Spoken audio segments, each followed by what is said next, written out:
गर्ने गरिन्छ।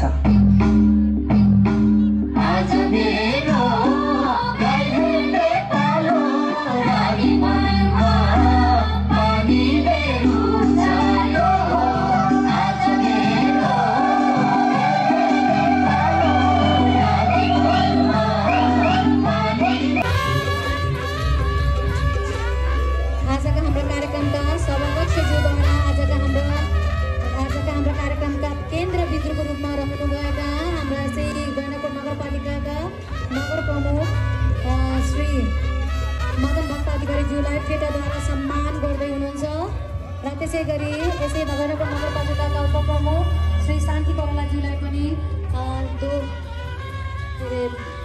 आँखाको पछ्यौरा ओढाएर सम्मान गर्दै हुनुहुन्छ। कृपया सम्पूर्ण हाम्रा बुवा आमा दाजुभाइ दिदीबहिनीहरूलाई ताली बजाएर आजका हाम्रा प्रमुख अतिथि र